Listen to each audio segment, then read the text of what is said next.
Chers téléspectateurs de Wafrica TV, bonjour. Nous nous rendons compte, vous et nous, bien évidemment, que la connaissance scientifique s'impose de plus en plus comme la seule connaissance crédible pouvant donner sens à la vie de l'être humain, au-delà de toutes les connaissances que nous avons apprises avant. Et c'est la raison pour laquelle, se posant la question dans cette émission Interrogeons-nous, nous avons souhaité échanger avec le professeur Mouchili sur la question des fondements de la connaissance scientifique. Bonjour, professeur Mouchili. Bonjour, bonjour, et je voudrais aussi saluer vos téléspectateurs et vous remercier pour cette invitation. Merci infiniment, professeur Mouchili. Les fondements de la connaissance scientifique. Est-ce que, d'entrée de jeu comme ça, est-ce qu'on peut penser que la connaissance scientifique s'impose désormais comme la seule connaissance possible, crédible, pour pouvoir donner sens à l'humain?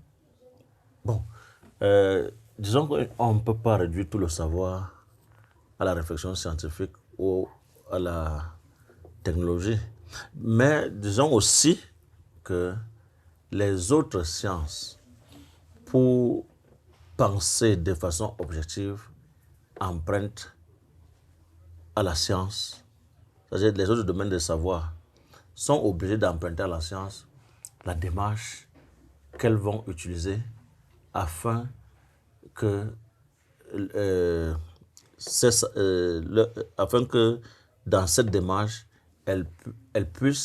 ces domaines de savoir puissent au moins avoir un certain niveau d'objectivité.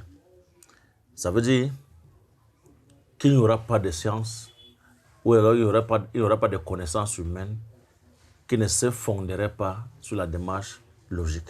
Et nous savons tous que nous empruntons la logique à la mathématique.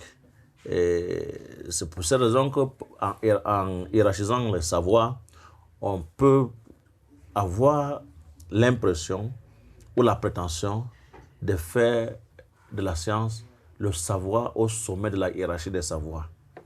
Professeur Mouchili, je pose la question autrement. Est-ce qu'on peut dire que la science est la fin de tous les savoirs?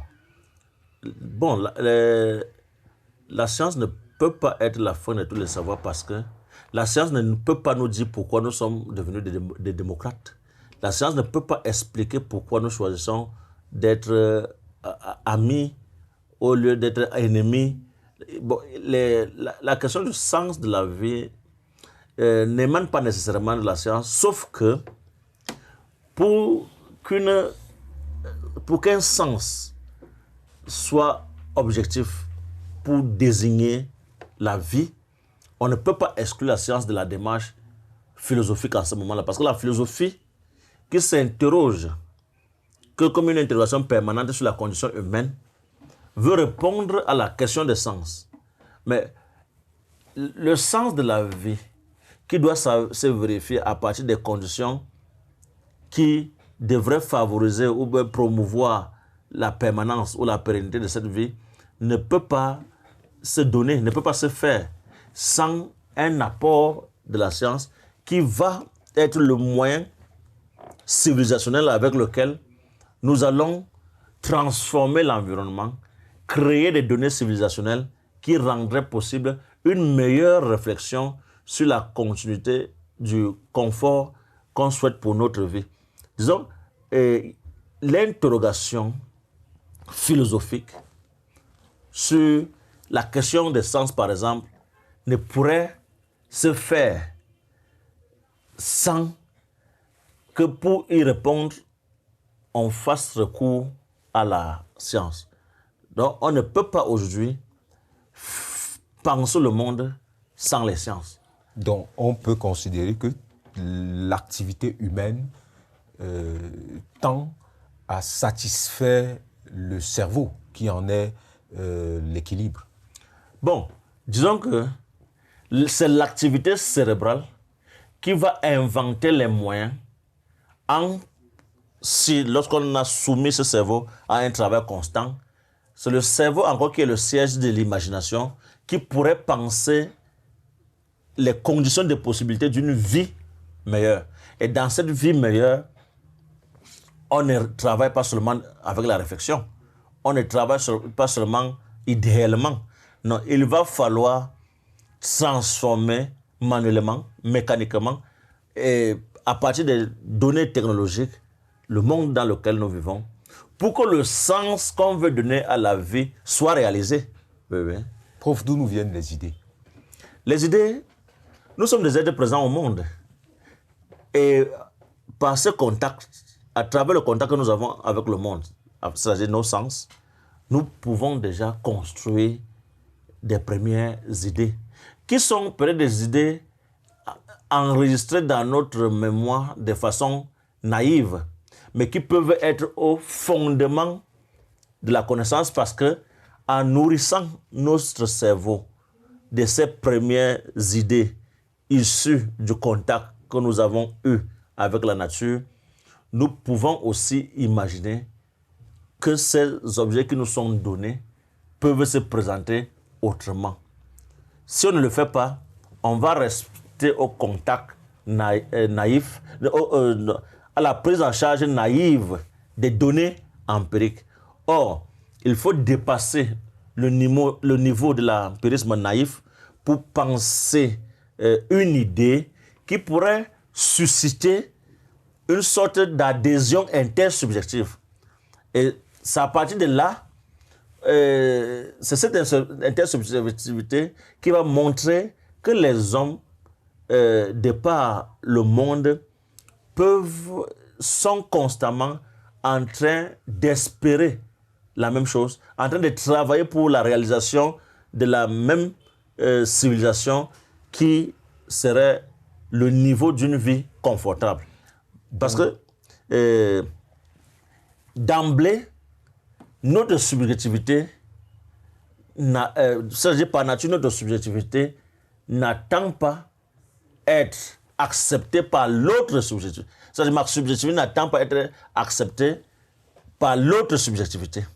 Mais à partir du moment où les idées que je peux construire peuvent susciter l'adhésion d'une autre subjectivité, on commence à constater que les hommes, à travers le monde, peuvent être enclins à désirer la même chose. Oui, oui. Et du coup, on peut considérer que l'expérience est la source de nos idées. Oui, l'expérience, l'imagination, puisqu'il y a les science-fiction, ça veut dire que l'imagination travaille aussi à ce niveau. Le hasard, le tâtonnement, tous ces premiers penchants pré-scientifiques peuvent être la source ou bien ce qui incite à une volonté de maîtriser davantage les données de la nature, les données de l'imagination. Oui, oui. Prof, est-ce qu'on peut considérer que l'empirisme, c'est le premier moment de toute connaissance? Oui, l'empirisme peut être le premier moment de toute connaissance, un peu comme c'est quand toute connaissance commence par les sens, mais même quand on ne peut pas croire que ce n'est que les sens qui peuvent être à l'origine du début du savoir, non. On peut imaginer. Il y a les besoins des sociétés qui s'expriment et incitent la curiosité du chercheur. Voyez-vous? Donc, au-delà des sens, les sens sont parmi c'est-à-dire les données de la sensibilité sont une instance nécessaire au début de la connaissance. Mais ce n'est pas la seule condition pour que la connaissance se réalise. Parlons un peu de quelques principes épistémologiques par lesquels on parvient à questionner la connaissance et à en prendre, à s'en rapprocher. Parlons du rationalisme. Oui, si on rentre dans le rationalisme, il faudrait aussi entrer dans l'histoire de la philosophie pour réfléchir avec ces auteurs classiques qui avaient fait de la raison la seule instance capable de produire la connaissance. Une raison solipsiste, c'est-à-dire enfermée sur elle-même, comme chez Descartes, et qui pourrait être la méthode de savoir, l'origine des éléments sur lesquels cette raison veut investiguer, c'est-à-dire une raison autonome qui est à la fois la méthode, l'objet de la connaissance et le principe pensant l'ensemble des données pouvant conduire à un raisonnement scientifiquement acceptable. Bon, ça c'est chez Descartes. Chez Platon, c'est la même chose. Déjà avant Descartes, Platon, qui inscrit la connaissance comme, qui pense la connaissance comme la fonction relevant des capacités de la seule âme qui seule peut produire des idées immuables et éternelles. C'est-à-dire totalement déconnecté de la réalité sensible qui relève du monde de l'imperfection, de ce monde soumis à la génération et à la corruption. Bon, ça c'est une sorte de rationalisme qui a viré même au dogmatisme.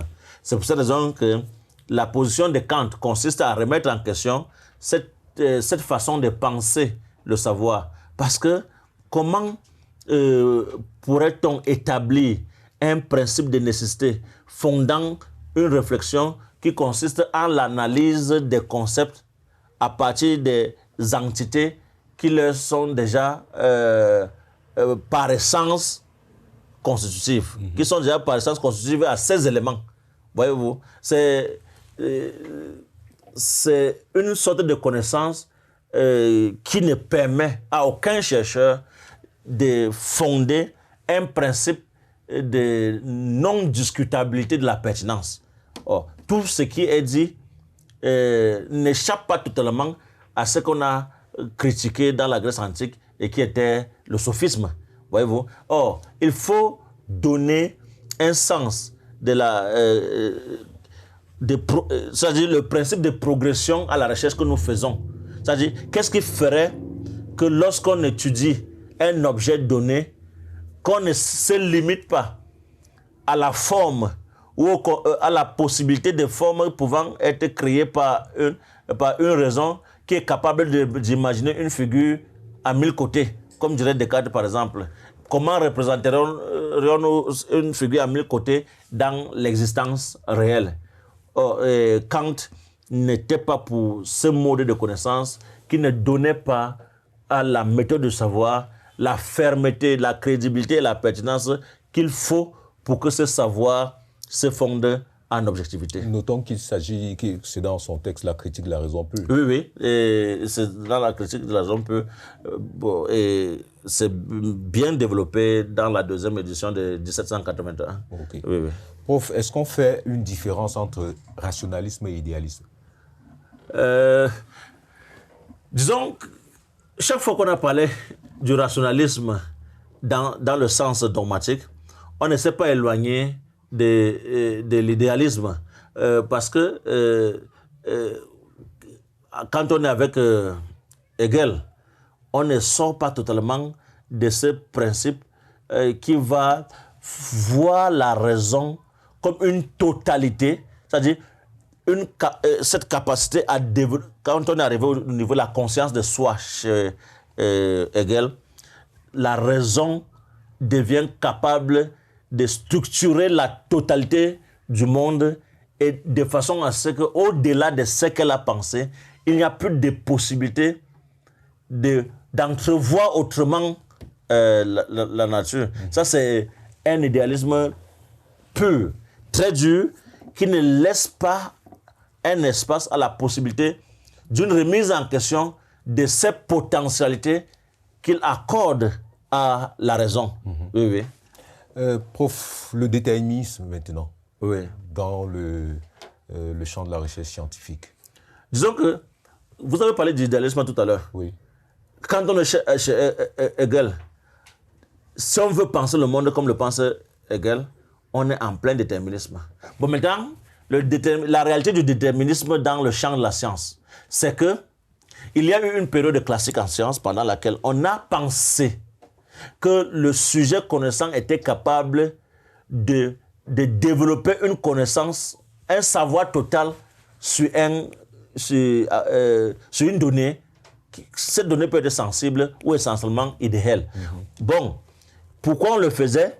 Parce qu'on se disait que le sujet était capable de développer une sorte d'objectivité dans laquelle n'intervient aucun aspect de notre subjectivité. Et c'est pour cette raison que pendant toute la période classique, on a cru que les sciences pouvaient être exactes. Jusqu'aujourd'hui, les gens parlent de la science exacte alors que les sciences exactes n'existent pas. Oui, oui. Bon, on a pensé que les sciences pouvaient être exactes parce que ce qu'on disait du monde était la totalité de la vérité qu'il fallait savoir de ce monde. Bon, maintenant, est-ce que c'est possible? Ce n'était pas réellement possible. C'était une sorte de déterminisme de droit. Ça veut dire quoi?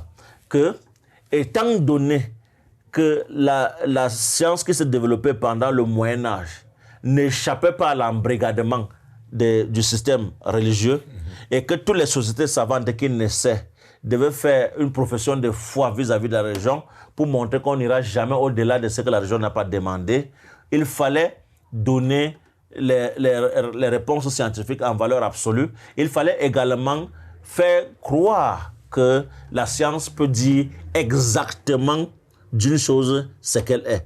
Or, ça n'a pas été possible. La science n'a jamais été déterministe, même dans ce contexte-là. Sauf qu'on voulait satisfaire le penchant de l'Église en faisant croire que la science est déterministe. La science n'a jamais été... Dans les faits, il n'existe pas de déterminisme. Le déterminisme dans la science classique est un déterminisme de droit et non un déterminisme de fait. Parce que dans les faits, la science a toujours été indéterministe. Puisque c'est pas la falsifiabilité qu'elle parvient à aller vers la vérité. Oui, l'évolution de la science dans l'histoire n'est pas linéaire. La science évolue à partir des ruptures épistémologiques. Et c'est pour cette raison qu'il y a une grande différence entre la science et la philosophie. Vous savez, dans l'histoire de la philosophie, il y a le principe de la continuité thématique. C'est-à-dire le problème de la morale tel qu'il s'est posé à l'Antiquité grecque avec Platon pourrait se poser de la même manière aujourd'hui. En science, ça ne se fait pas. En science, c'est la rupture épistémologique. Le principe de la continuité thématique existe plus en philosophie qu'en science. Et si on parlait du matérialisme? Bon, le matérialisme, il y a un matérialisme naïf qui ne va pas être développé, c'est ce que nous pensons du matérialisme au quartier. Oui. Il y a un matérialisme historique avec Karl Marx, par exemple, qui veut montrer que les déterminants ontologiques pensés par l'histoire de la philosophie ne peuvent pas être des déterminants pouvant caractériser la nature humaine. Parce que chez Karl Marx, c'est dans l'histoire que la raison se réalise. Oui. On n'arrive pas au monde avec des déterminants qui nous précèdent et qu'on devrait respecter parce qu'on est en train de suivre la ligne d'un principe transcendant qui nous aurait déterminés. Non. Chez Karl Marx, déjà, la religion, c'est l'opium du peuple. Oui. Voilà. Bon, maintenant, comment ça se fait qu'on soit capable de raison? C'est l'éducation, c'est la formation, c'est l'expérience personnelle au cours de l'histoire. Donc, la raison se fait dans l'histoire. C'est pour cette raison que Karl Marx dit que Hegel était un être qui marche la tête en bas et les pieds en haut, oui. Pour montrer que Hegel est resté dans une sorte d'idéalisme qui ne pouvait être un principe permettant de comprendre effectivement ce qu'est la nature humaine. Du coup, c'est au contact avec la réalité que nous parvenons à avoir des connaissances. Oui. Parce qu'il n'y a pas une essence prédéterminée qui nous caractériserait. Mais ce qu'il y a lieu de savoir, c'est que l'ensemble, comme on appelle ça souvent en philosophie, bon, c'est synonyme d'accident. C'est-à-dire, parce qu'on parle des essences et des... Bon, prenons les accidents. L'ensemble d'accidents, c'est-à-dire auxquels nous sommes confrontés, nous amène à construire une idée, un sens de l'existence qui se fonde sur le fait que nous apprenons des erreurs, nous apprenons des mauvaises rencontres, nous apprenons des mauvaises expériences. Et à partir de là, on structure notre conscience de vie ou de survie.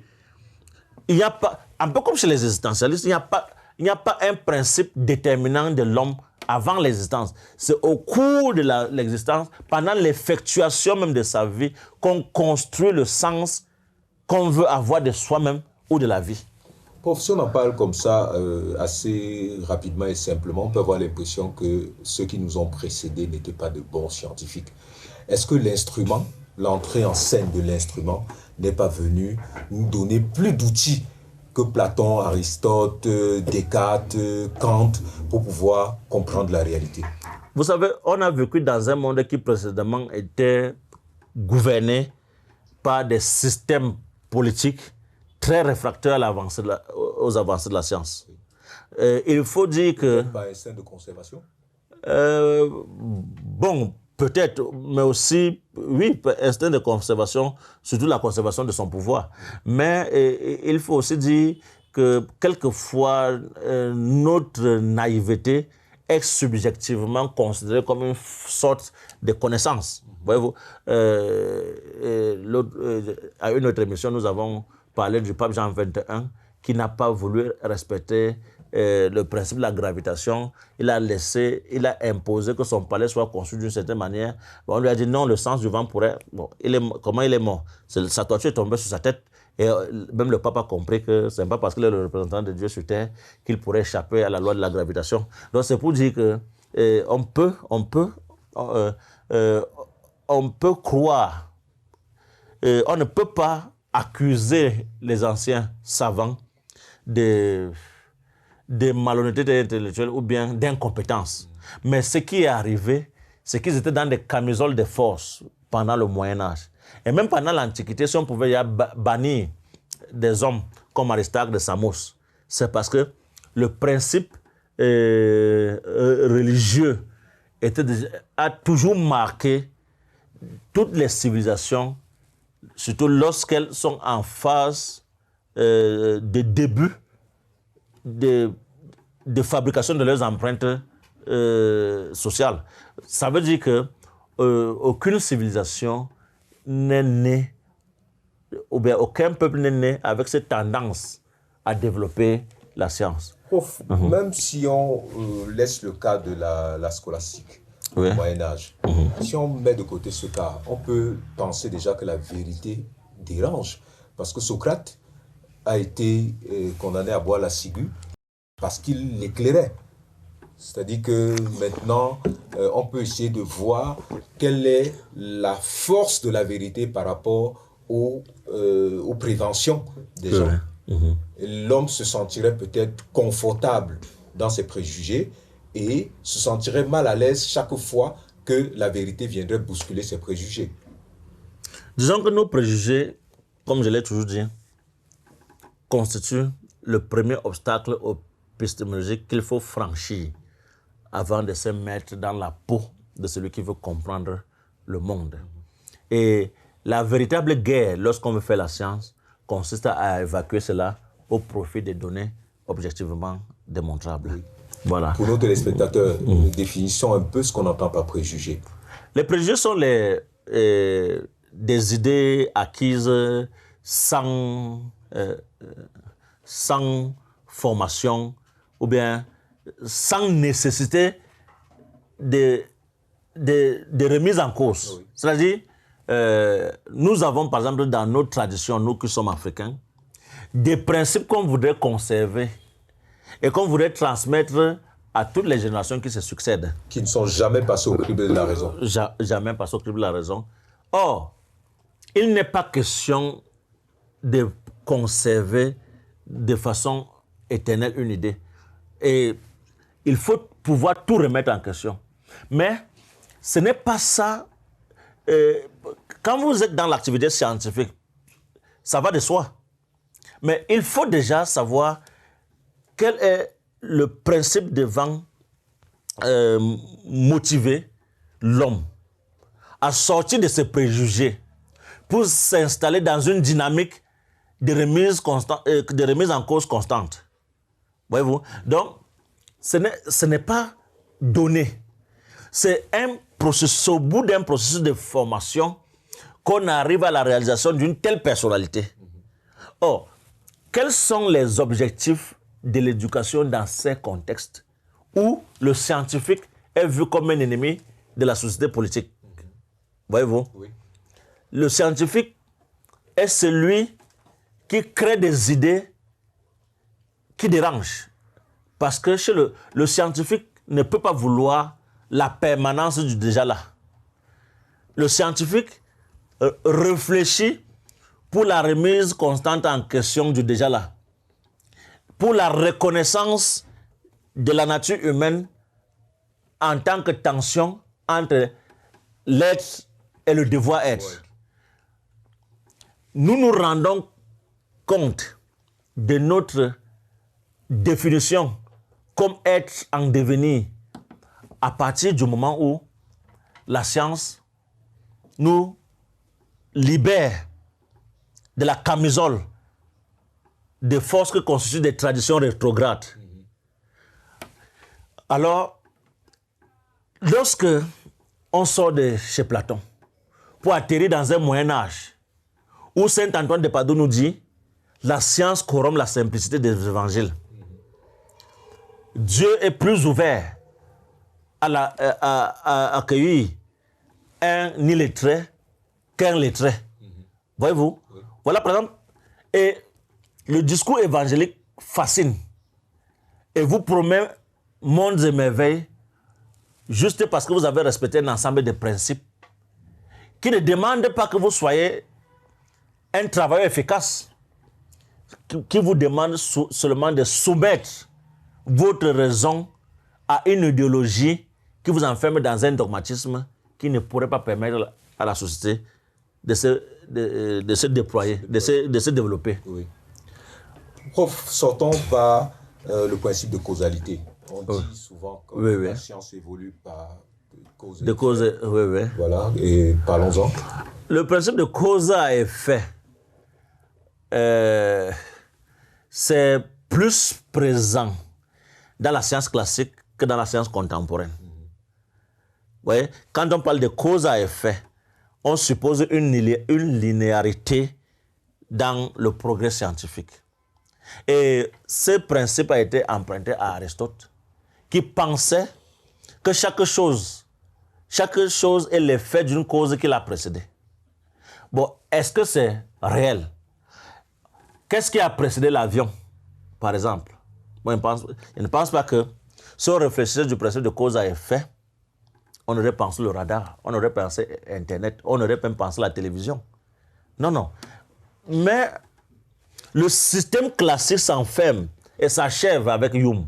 Je vous en prie, j'allais dire Newton. Oui. Avec Newton, c'est la totalité du principe physique qui s'achève. On n'avait pas compris que c'est la fin d'un cycle en science. Parce que les travaux de Planck allaient remettre en question tout le système physique qui a précédé la physique moderne. J'entends par physique moderne celle qui va naître avec des hommes comme Planck, comme Albert Einstein, comme tous ces penseurs du XXe siècle, l'école de Copenhague. Oui. Bon, là, on sait pertinemment qu'il y a eu un cycle de savoir qui consistait en une simple description des faits. Il n'y avait pas d'activité démonstrative ou d'expérimentation. Bon, regardez même quand on parle de la chute libre dans le contexte classique, chaque fois on va vous préciser qu'un corps tombant d'un point A à un point B, chaque fois on va préciser en négligeant la vitesse initiale. Pourquoi doit-on négliger un aspect constitutif de l'objet qui va tomber? Bon, vous comprenez donc que parce qu'on voulait nécessairement avoir une science exacte qui donnerait des résultats en valeur absolue, il fallait négliger la vitesse initiale comme si le vide existait. Non, on a réalisé que le vide n'existe pas. Il n'y a pas de vide qui soit. Ce qu'on entend par vide est l'aspect de la nature occupé par des entités quantiques à charge négative. Que nous ne voyons pas. Oui, à charge négative. C'est comme une mousse. Si vous avez utilisé la mousse comme matelas à la maison, ça, à l'échelle macroscopique, on voit la mousse comme un système fermé. Mais si vous avez un enfant qui pisse au lit, vous allez voir ça en deçà du matelas. En deçà du matelas. Et il y a un livre écrit par Trinh Xuan Chuang qui s'intitule La plénitude du vide. Pour montrer que le vide en tant que néant n'existe pas. Voyez-vous? Oui. Il n'y a pas d'aspect. Et la recherche sur l'existence du vide a commencé depuis très longtemps. C'est pour cette raison que Vous voyez qu'au 5e siècle de notre ère, les Indiens vont créer le zéro. Zéro, pourquoi zéro? Zéro ne désigne pas nécessairement le néant. Puisque quand vous écrivez zéro dans votre cahier, ça occupe un espace et vous ne pouvez plus écrire à cet endroit. Ça signifie que on ne peut pas penser à l'existence du vide. Objectivement. Oui. La nature est pleine. Merci, professeur Mouchili. Nous comprenons, nous retenons que la connaissance scientifique évolue par ses erreurs, par le questionnement. Et chers téléspectateurs, l'idée pour nous, c'est justement de nous donner les outils pour pouvoir maîtriser le réel, pour pouvoir nous l'appréhender, nous l'apprivoiser, pour pouvoir le dompter, pour pouvoir donner sens à notre existence. Nous vous remercions de nous avoir suivis dans cette autre émission de Interrogeons-nous. Et nous vous disons à très bientôt sur Africa TV. Merci, professeur Mouchili. C'est moi qui vous remercie pour cette invitation. Merci beaucoup.